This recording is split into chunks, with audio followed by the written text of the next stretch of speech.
A partir de agora você acompanha aqui pela TV Justiça, audiência pública, diferença de classes no Sistema Único de Saúde, que acontece na sala de sessões da primeira turma.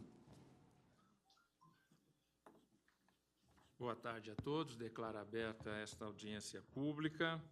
Agradeço a presença da senhora ministra Rosa Weber, desta corte, querida colega, doutor Humberto Jacques de Medeiros, subprocurador-geral da República, na pessoa de quem cumprimento os membros do Ministério Público, o ministro Luiz Inácio Lucena Adams, advogado-geral da União, senhores expositores, senhoras e senhores. A presente audiência pública foi convocada para subsidiar o julgamento do recurso extraordinário 581.488, com repercussão geral reconhecida, interposto este recurso pelo Conselho Regional de Medicina do Estado do Rio Grande do Sul, contra acórdão da 4ª turma do Tribunal Regional Federal da 4ª Região, a qual negou provimento à apelação e manteve a sentença de improcedência da ação civil pública ajuizada pelo recorrente, cujo objetivo era permitir a prática comumente denominada de diferença de classe no Sistema Único de Saúde, o SUS. Prática essa que consiste na melhoria do tipo de acomodação recebida por paciente internado pelo SUS e a contratação pelo usuário de profissional de sua preferência, mediante pagamento de diferença respectiva. A realização da audiência pública propõe-se a oitiva de pessoas com experiência e autoridade sobre a modalidade diferença de classe de internamento hospitalar no Sistema Único de Saúde, visando esclarecer questões imprescindíveis ao deslinde do feito, tais como 1. Acesso universal e igualitário às ações e aos serviços de saúde. 2. A complementaridade da participação do setor privado na saúde pública. 3. Um funcionamento e o impacto administrativo e econômico da diferença de classe no Sistema Único de Saúde. E 4. Os efeitos dessa modalidade de internamento nos procedimentos de triagem e no acesso ao SUS. Serão ouvidos na audiência especialistas que se encontram aqui na bancada em destaque, previamente habilitados, os quais terão o prazo de 15 minutos para sua exposição. Antes de passar a palavra ao eminente representante do Ministério Público, o doutor Humberto Medeiros, pergunto se o eminente advogado-geral da União, que nos honra com a sua presença, gostaria de dizer algumas palavras. Senhor ministro Dias Toffoli, que preside essa audiência pública, senhora ministra Rosa Weber, que muita honra esse Tribunal Constitucional, senhor membro do Parquet, senhoras e senhores, eu só queria fazer, senhor presidente, ministro Dias Toffoli, uma saudação ao evento. Eu acredito que o tema da saúde tem sido um tema recorrente nessa corte. Mais de uma vez tem havido audiências relativas às questões técnicas que envolvem a aplicação, a implementação do sistema de saúde brasileiro, que é um sistema ousado, já que ele procura estabelecer um sistema em bases universais para um país continental como o Brasil. Outros países que adotaram esse sistema, como a Inglaterra, não são países com a dimensão de população e de território que nós temos.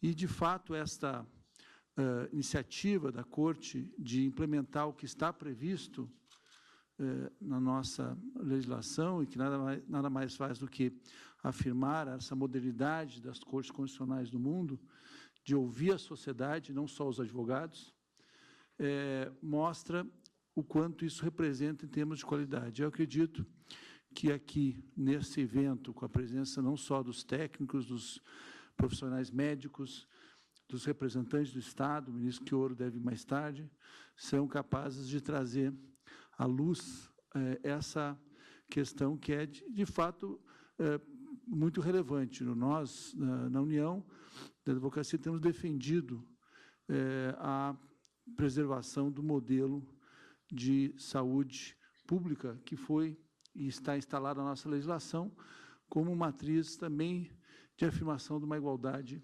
substancial, né?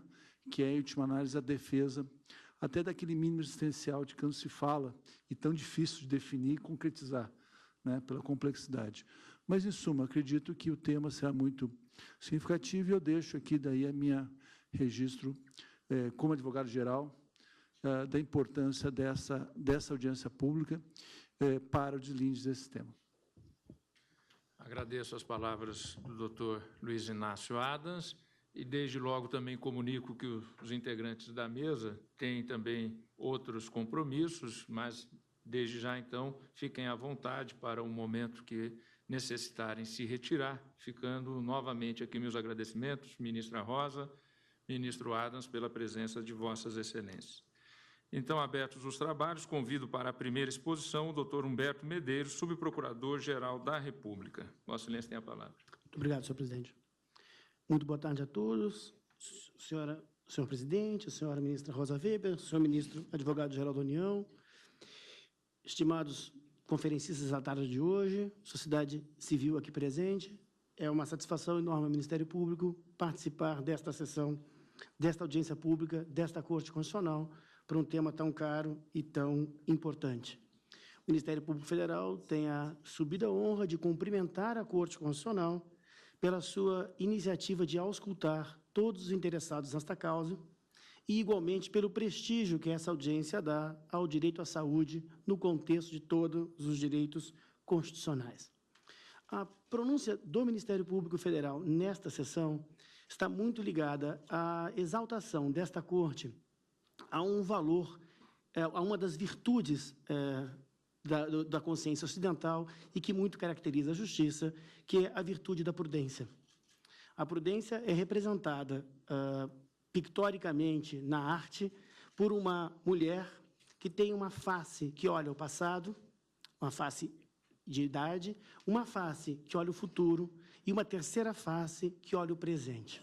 Então, por esse compromisso com a prudência, nós, do Ministério Público, sobre este tema, devemos olhar sobre o que se passa no presente, de onde vimos, qual é o passado que há nessa questão e qual o futuro, quais as consequências daquilo que se pode daqui decidir. O presente, ao sentido do Ministério Público, é de que esta Corte Constitucional, em casos pontuais, em sede de controle difuso, tem sido provocada a pronunciar-se pontualmente e casuisticamente em situações versando a assim chamada diferença de classe. E esses julgamentos pontuais começam a fazer tracejar um caminho sobre o qual se deve parar e refletir se este é o caminho para o qual indica a Constituição.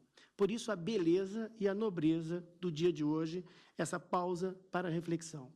O próprio Ministério Público, neste processo e nestes casos pontuais, também teve pronunciamentos eventualmente contraditórios ou díspares.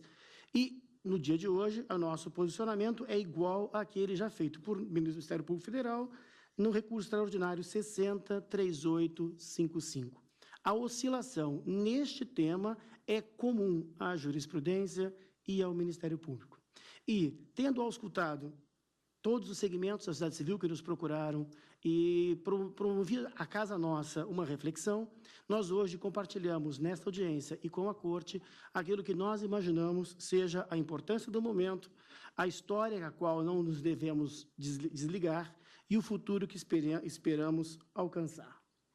O primeiro dado que o Ministério Público exalta é de que a figura que hoje nos debruçamos, que é a diferença de classe, existe, se é que existe, no sistema atual, como um fóssil de um sistema anterior e que, aparentemente, corre o risco, a depender do que a jurisprudência da Corte Constitucional faça, este fóssil pode ganhar vida.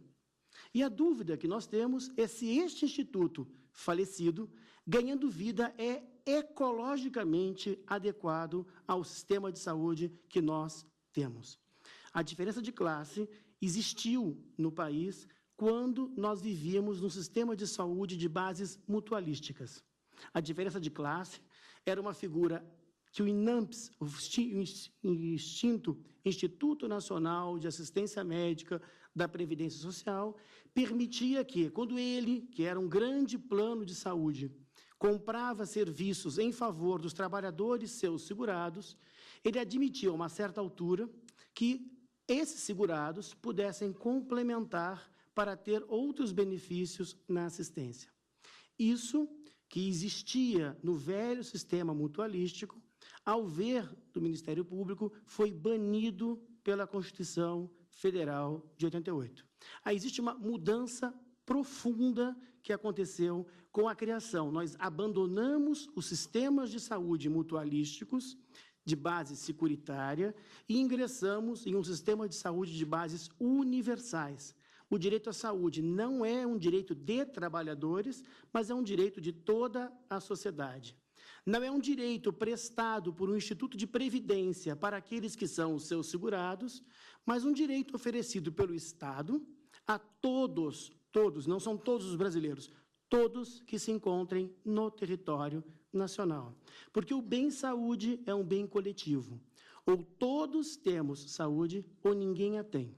Quando a saúde de alguém é lesada, toda a saúde de todas as demais pessoas corre risco. E somente uma proteção universal é capaz de produzir uma proteção individual a esse direito coletivo garantido pela Constituição. O fato é que este desenho de Constituição não desce do acaso. E é com essa mesma certeza que nos pronunciamos hoje. Este modelo de sistema mutualístico foi, à época da Assembleia Nacional Constituinte, alvo de profunda crítica, que foi produzida numa Conferência Nacional de Saúde, a 8ª Conferência Nacional de Saúde, que fez um desenho de sistema de saúde, desenho esse que foi levado à Assembleia por uma emenda popular, que o regimento permitia, da Assembleia Constituinte. Essa Assembleia coloca neste texto constitucional este desenho de saúde e, de lá para cá, nós já tivemos 6 conferências nacionais de saúde, a 9ª, a 10ª, a 11ª, a 12ª, a 13ª e a 14ª Conferência Nacional, que reúne conselheiros da cidadania em estados, municípios, até chegar à União, todas elas abertas pelo Presidente da República, nos termos da Lei 8142, com a presença honrosa do Ministério Público convidado a todos esses eventos. Em todas essas ocasiões, a sociedade brasileira ratifica o Sistema Único de Saúde, suas bases universais e igualitárias. Isto é aquilo que o Ministério Público entende que seja a Constituição vivente em termos de saúde. A pergunta que se faz é: essa diferença de classe, este fóssil do sistema anterior, é compatível com o sistema que nós hoje temos colocado na Constituição? E esses recursos pontuais que aqui chegaram, são eles a caixa de Pandora? São eles um caminho feliz para uma mudança do sistema constitucional? Ou são eles um acidente neste percurso? O grave ao Ministério Público em toda essa questão é de que não se está apenas a discutir diferença de classe num sistema que a Constituição diz que o acesso é igualitário e universal. Diferença e classe são termos antagônicos às ideias de universalidade e igualdade. Mas, ao ver do Ministério Público, há algo de mais profundo nessa história. Porque não só a Constituição fez isso, como o legislador, na sequência, na Lei 8080, reforça a ideia desse sistema universal. E diz o que o legislador ordinário? Que um dos princípios desse sistema é a igualdade da assistência à saúde sem preconceitos ou privilégios de qualquer espécie. Diferença e classe, aquele que puder pagar vai ter algo de diferente, viola a Lei 8080 sobre a ideia de preconceito ou a ideia de privilégio. Mas, como a Lei 8080 é de 90 e esta polêmica que chega à Corte Constitucional é posterior à lei, e a lei já conhecia, o que o Ministério Público pretende exaltar com relação ao papel do legislador, já tendo visto o papel da sociedade, é que esse mesmo legislador, em 2012, deu a resposta, o acréscimo a essa resposta que podia dar quando faz a Lei Complementar 141, e diz: os recursos às ações e serviços de saúde são de acesso universal, igualitário, e já que existe essa polêmica, diz o legislador, gratuito. A gratuidade é expressa pelo legislador como que acrescentando a essa discussão o único adjetivo que se podia acrescentar, porque não cabe ao legislador editar uma lei que revogue uma portaria que já não mais existe e já não mais efeitos produz. Mas o que preocupa sobremaneira o Ministério Público, e já encaminho para o encerramento da nossa fala, porque temos muito a ouvir no dia de hoje, é a problemática que aqui se abre se um Estado democrático de direito e republicano pode ter serviços de base universal que envolvam pagamento e diferença. E porque não se trata apenas do acesso a um hospital, mas imaginemos que se possa dizer que o direito ao ensino, à educação, que é um direito universal, se possa admitir que pais que paguem algo a mais poderão ter nas escolas públicas deste país coisas a mais. Umas turmas menos cheias, instalações mais agradáveis, professores mais qualificados. Donde a igualdade dos cidadãos na educação? Se é possível que a pagamento se institua nesse direito igual e universal uma diferença. É o caso da educação, mas não precisamos ir longe. Pensemos em outros deveres, outros direitos e outras prestações. Aqueles que pagarem poderão ter no universal sufrágio, no direito ao voto, o voto com hora marcada. Por diferença de classe, eu posso pagar e votar em casa, num horário especial, porque é universal, mas pode existir diferença de classe. A segurança, aqueles que se dispuserem a pagar por um direito à segurança, poderão ter rondas específicas em seu bairro. Por mais que a segurança seja para todos, existe dentro dos todos uns que são mais iguais, porque podem desembolsar, e esse desembolso pode produzir prestações adjuntivas superiores, quebrando a base da República. Eu sou um procurador da República, a República é algo pelo qual procuramos, e isso para nós fere mortalmente a nossa alma. E por encerrar o mais patológico da quebra da universalidade, pensemos na justiça. Será que não é possível a quem pagar por diferença de classe começar a sua causa diretamente num tribunal? Por que começar por uma vara assoberbada, com um juiz cheio de processos, uma pauta repleta? Que isso é o posto de saúde, essa é a porta de entrada do Sistema Único de Saúde. Por que não, para quem pode pagar, ter uma vara eletrônica, um juiz exclusivo? Quem pode pagar tem no sistema de justiça a arbitragem, que é um sistema privado para isso.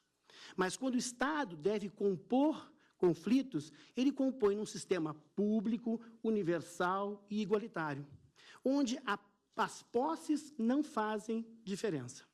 Porque este mesmo Estado, quando tem o dever constitucional de prestar saúde, pode permitir que a uns se dê um tipo de prestação e a outros, pela sua capacidade de pagamento, se dê uma outra prestação.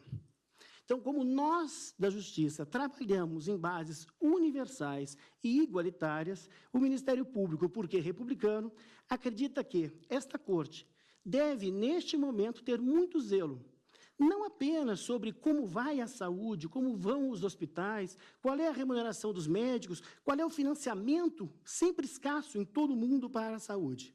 Mas a discussão aqui é: qual é a relação que existe entre o Estado e as prestações republicanas a todos os cidadãos?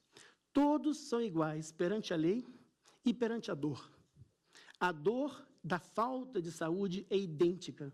E não é possível que, quando o Estado se responsabilize por isso, a capacidade de pagamento de alguém possa produzir qualquer diferença. Todos somos iguais. E se sim, se deseja adquirir saúde à base em pagamento, a Constituição diz: existe um sistema privado puro. Dirija-se a ele. mas não permitamos que o sistema de saúde seja discriminatório e preconceituoso e criador de privilégios, fazendo com que aqueles que podem pagar tenham do Estado prestações diversas daqueles que não podem pagar. Muito obrigado, senhor presidente. Agradeço ao doutor Humberto Medeiros.